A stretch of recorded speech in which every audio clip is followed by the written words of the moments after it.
Fala, meus punheteiros de sigilo. Vocês estão bonzinhos? Espero que sim. Bom, no vídeo de hoje vocês pediram e vamos de causos. Mais uma das minhas experiências das andanças do monge, né? E bom, dessa vez eu vou contar uma história pesada, tá? Então, se você estiver vendo esse vídeo de madrugada, eu recomendo que põe o fone de ouvido e se prepare que lá vem história. Bom, sem mais delongas, Mentira, com delongas. Antes de mais nada, para tudo, produção. Produção que sou eu, né? Se inscreve no canal, deixa o like, comenta, compartilha. Ajuda nós a crescer aí, por favor. A gente tá querendo levar coisas legais, entretenimentos, experiências, ocultismo e toda essa coisa nada que vocês adoram. Então, ajuda nós a crescer. A gente tem mau trabalhão aqui. Ajuda nós daí, por favor. É nóis. Então, bom, agora sim, sem mais delongas, vamos ao vídeo. Vou contar pra vocês o dia em que, quando eu era monge, quando eu era frade, né, a gente tinha uma experiência anual lá no Paraguai de fazer bênção das casas. A gente ia abençoar as casas, expulsar o mal, essas coisas tudo, né? Fazer um exorcismo mesmo ali na casa. E, bom, a história começa com eu sendo frade, né, e fui chamado para abençoar uma casa. Era uma casa que era uma madeireira. Eles tinham uma madeireira, né, um depósito enorme de madeira, de lenha e tudo mais, e a casa acoplada junto com esse depósito, né, e eles queriam que a gente abençoasse tudo. Eu, como eu já contei aqui pra vocês, né, é novidade pra alguns, se for novidade pra vocês, tá chegando agora, desde pequeno eu sempre vi espíritos e tal, não de uma forma extraordinária como mostra os filmes, mas de uma forma meio que muito natural. E, bom, isso sempre me acompanhou, nunca deixou de acontecer, já teve períodos que foi mais fraco, outros mais fortes, mas nunca deixou de ocorrer. E, bom, eu tava indo na casa abençoar à noite e tal, como de costume. Chegando lá na casa dele, não vou falar o nome dele aqui para não expor, lá no Paraguai, lá na Ciudad de Asunción, em Paraguai. Chegamos lá, começamos a fazer a bênção. Nossa comunidade, né, nosso mosteiro, ele era consagrado a São Miguel. São Miguel, o anjo que combate o mal, o capeta e tal. A gente começou a rezar a oração de São Miguel, eu vi uma criança correndo. E eu tinha reparado que estava toda a família na sala. Não era possível que eu tinha deixado uma criança tão pequena, uma criança aproximadamente de 4 anos, zanzando pela casa, né? E a criança estava correndo. Corria para um lado, vinha, olhava, ia para o outro lado. Os espíritos, eles têm uma... Como que eu posso explicar isso? Uma transparência, um ectoplasma, qualquer coisa do tipo, que deixam eles diferente dos humanos, né? E eu percebi isso com o tempo, com a prática, com a experiência. E eu percebi essa criança indo para um lado, indo para um outro.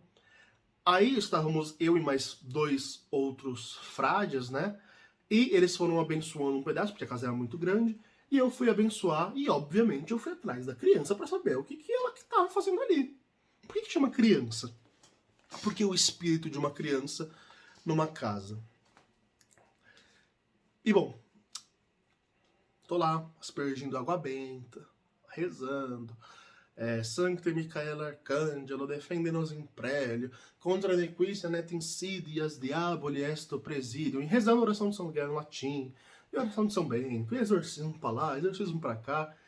E quando eu menos percebo, a criança, eu já tava no lado de fora, e quando eu ia sair para ir ao fundo da madeireira, do depósito, a criança meio que estava barrando.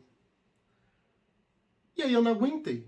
Tava todo mundo atrás de mim e eu parei tudo e falei, bom, o que você quer? E aí todo mundo ficou assim, olhando, tipo, o que esse doido tá falando? Aí, o que você quer? Olhei bem no olho daquela criança e falei, o que você quer? E aí ela disse pra mim, eu, falando em espanhol, né? eu quero mostrar uma coisa pra vocês, mas ao mesmo tempo eu tenho muito medo, porque eles vão me matar, eles vão me bater, né? Eles vão me maltratar. E aí eu cheguei mais perto e falei, mostra, o tio vai ajudar. Bom, continuamos abençoando o local. Eu fui andando, fingindo que tava abençoando, né? Nisso o pessoal já tava tudo com medo, tudo meio assim.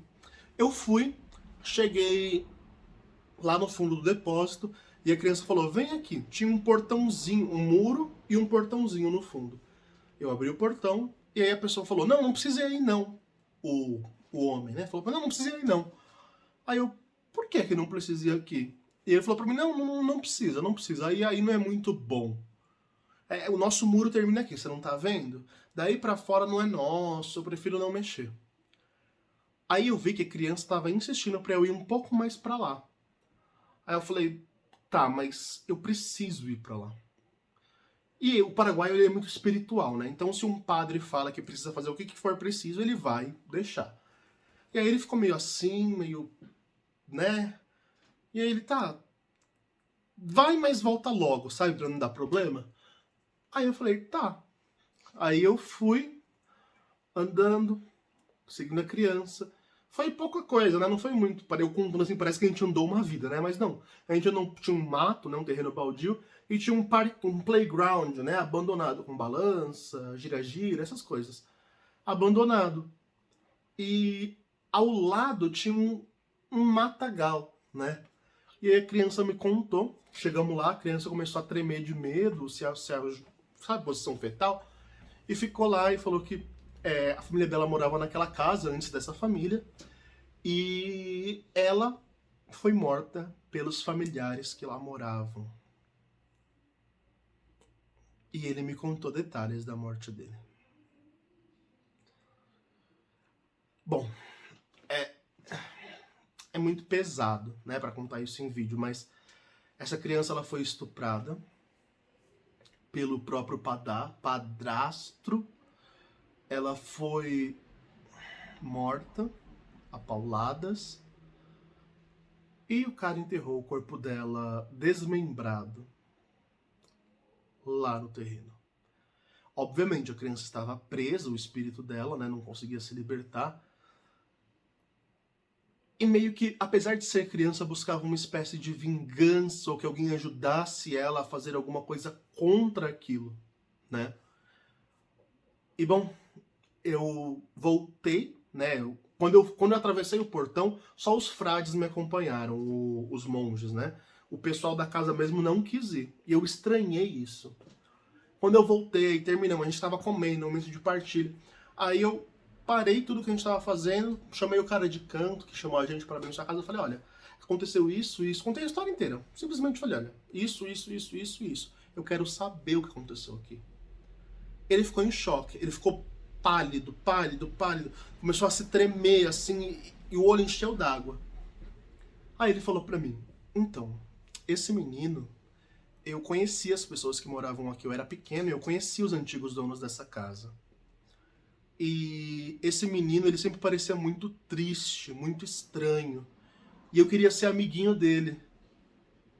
E eu não conseguia, os pais não deixavam, uma coisa assim. E aí ele começou a chorar, ele desabou. E me abraçou e chorou. E ele falou que esse menino tava perturbando ele em sonhos e tava vindo constantemente os sonhos desse menino na cabeça dele. Eu falei, bom, esse menino precisa de ajuda. A gente precisa fazer alguma coisa pela alma desse menino. E aí ele ficou mal, foi um climão, assim, pesadíssimo. Ele falou que os caras já tinham morrido, enfim.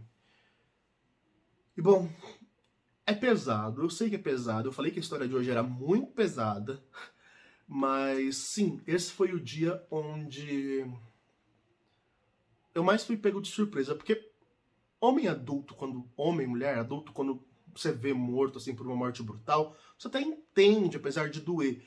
Mas quando é criança, parece que mexe, sabe? Que dói lá no fundo. Porque tinha uma vida inteira, um potencial de uma vida inteira para viver. E agora a pobre criança tá tão traumatizada pela morte que, imagina, né? Claro que o tempo espiritual é diferente do nosso, mas Contando pelo nosso tempo, esse cara tinha quase 40 anos. O cara que mandou a gente abençoar a casa e tal. Imagina, ele conheceu o espírito quando ele era pequeno. E essa criança tá presa, e o cara tá vivendo uma vida inteira e a criança tá presa lá. Bom, o que a gente fez? Realizamos um ritual, né, as exéquias que a gente chama, né? Realizamos um rito fúnebre, rezamos missa por essa criança, terços e tudo mais. Eu expliquei para os frades que estavam comigo que, para variar, ninguém acreditava em mim, mas eles acreditaram dessa vez por causa do cara que estava desesperado, chorando que nem criança, e foi pesado, né? E, bom, essa foi uma história, né? Tem várias histórias do tipo, mas essa foi uma história que aconteceu e que me marcou muito por ter sido uma criança, né?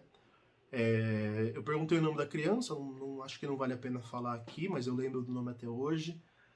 É uma criança paraguaia linda, linda, linda. E, infelizmente, morreu de uma forma brutal, porque pessoas são brutais, né?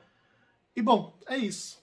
O vídeo de hoje foi pesado, mas mesmo assim, comenta aí o que você acha. O que você acha desse caos? Acredita, não acredita? Compartilha aí com seus amigos se você gostou. Ajuda nós a crescer, poxa. Não custa nada, vai. Só curtir, só comentar, só compartilhar. Ajuda nós, se inscreve no canal no YouTube, segue no Instagram, segue nas redes sociais. A gente posta um monte de coisa para entreter vocês e para trazer ocultismo de qualidade. Isso é o principal objetivo. Fiquem bem, se cuidem, odeiem o Bolsonaro e falou!